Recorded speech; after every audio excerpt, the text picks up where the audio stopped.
Y a-t-il beaucoup de phénomènes énergétiques? Le monde subtil nous influence-t-il? Qu'est-ce qu'une cheminée, un vortex? Quelle différence entre présence et entité? Qu'est-ce qu'un égrégore? Bienvenue dans cette nouvelle vidéo. Je me présente, Gilles. Ça fait maintenant de nombreuses années que je communique avec le monde subtil qui nous entoure. Si vous voulez en savoir un peu plus sur mon travail, je vous renvoie à mon site internet se trouvant en description.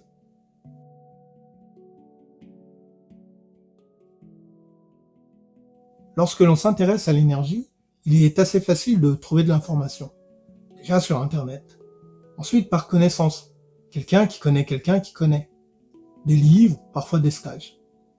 Et dans tout cela, soit on est guidé dans un enseignement spécifique, bioénergie, magnétisme, radiesthésie, chamanisme, reiki, soit on touche à tout et on expérimente par soi-même. C'est un peu comme voyager dans un autre pays, dont on ne connaît pas la langue. Certains utiliseront les services d'un traducteur, d'autres apprendront la langue au gré des rencontres. Dans cette vidéo, je vais aborder de façon simple notre environnement énergétique, ce monde subtil peuplé de présences dans lequel nous évoluons de par notre nature physique et énergétique. Le but n'est pas d'opposer les avis, mais bel et bien d'apporter des informations pouvant se comprendre, peu importe les croyances ou les savoirs.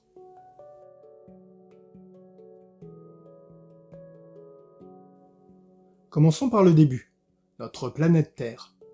Que ce soit venant de différentes traditions, de cultures ou d'expérimentations, il est communément admis que la Terre n'est pas qu'un simple caillou physique, mais qu'elle est parcourue par de nombreux phénomènes géobiologiques énergétiques.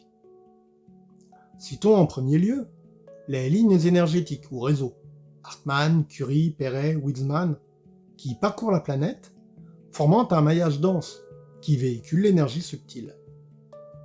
Chaque réseau est géométrique et orienté, avec des lignes plus ou moins larges et hautes, qui se croisent à des degrés différents. Pour chacun d'eux, une ligne dite de polarité positive suit une ligne dite de polarité négative. Il y a donc des croisements dits neutres, lorsqu'une ligne positive croise une ligne négative, mais aussi des points de charge, où deux lignes positives se croisent et où notre champ vital augmente, et des points de décharge, où deux lignes négatives se croisent et où notre champ vital diminue. Chaque réseau ayant des propriétés spécifiques, outre le fait d'augmenter ou de diminuer notre champ vital, il nous apporte certaines informations. Et comme tous les réseaux se superposent, il arrive d'avoir des croisements de supercharge, avec plusieurs points de charge de réseaux différents au même endroit, donc plusieurs informations véhiculées, et inversement, vous l'aurez compris, des croisements de superdécharge. Enfin, dans cette liste non exhaustive, citons les lignes de lait, qui, en ligne droite, relient certains points spécifiques de la planète, certains choisis par le passé, pour accueillir des sites sacrés, églises, temples, sites mégalithiques. Au croisement de certaines lignes de certains réseaux, peut se former une colonne d'énergie, qui sera appelée une cheminée, ou un tourbillon d'énergie, qui quant à lui sera nommé vortex. Bien entendu, ces phénomènes véhiculent eux aussi des informations, et puisqu'ils sont plus conséquents en largeur et en hauteur qu'un point de croisement, alors l'information est plus impactante pour notre champ vital. Enfin, la composition physique du sol influence l'énergie circulant. On peut donner, comme exemple, les veines d'eau ou courants d'eau souterrains, ainsi que les failles, qui sont des fractures de la croûte terrestre. Si vous aimez ce contenu, likez, partagez et abonnez-vous. N'hésitez pas à participer en apportant votre propre expérience, ou en me posant une question dans l'espace commentaire. Je pourrai ainsi m'en inspirer ou la reprendre pour vous répondre dans une prochaine vidéo.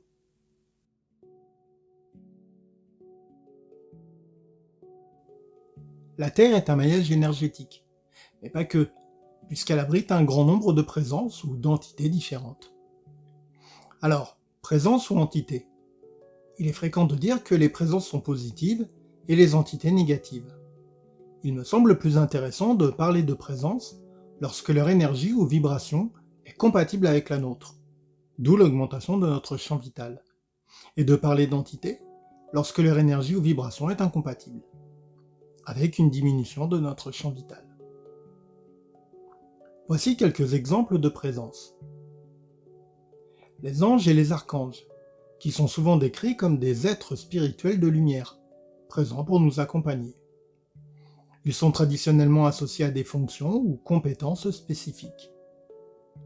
On peut lire que l'archange Michael est souvent associé à la protection.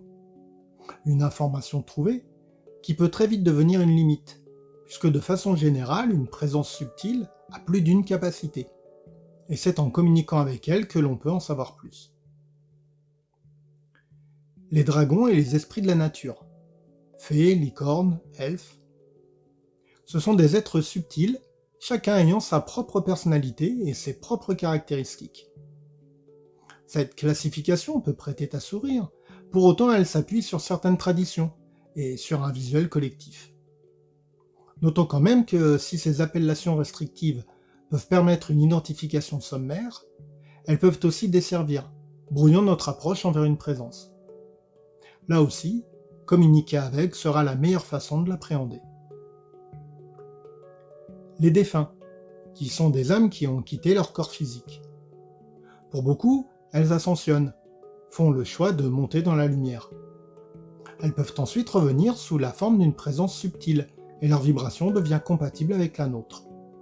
Par contre, on parle communément de fantômes quand l'âme n'ascensionne pas, et dans ce cas, son énergie est incompatible avec le vivant.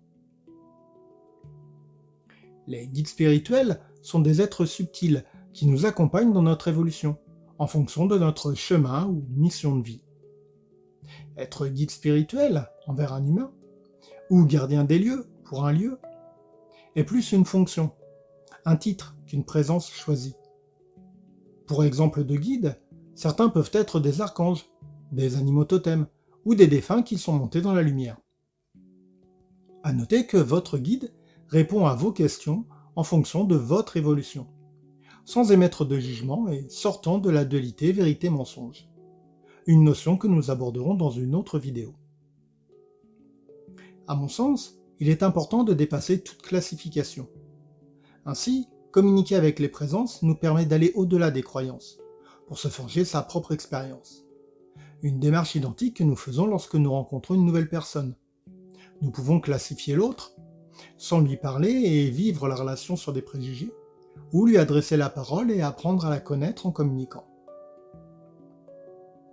La planète, les présences, il reste le vivant, la faune, la flore, les minéraux, l'eau, duquel émane un champ vital d'information. Je vous renvoie à ma vidéo sur le champ vital.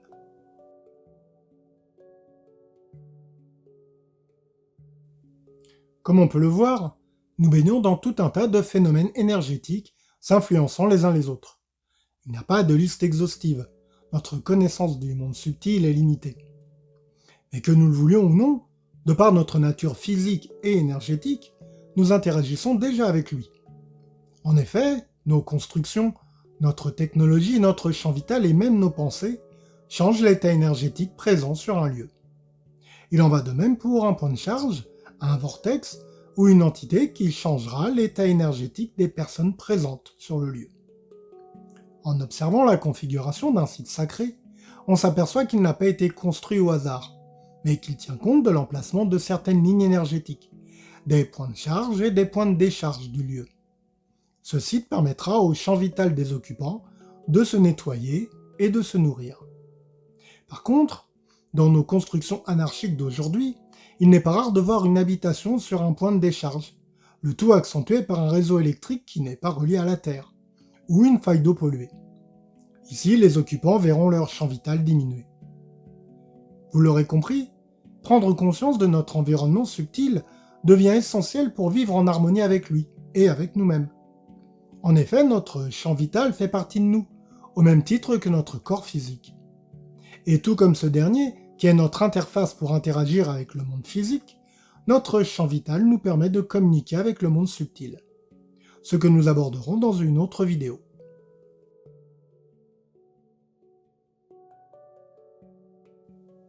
Aujourd'hui, je réponds à une question que l'on me pose souvent lors de mes interventions.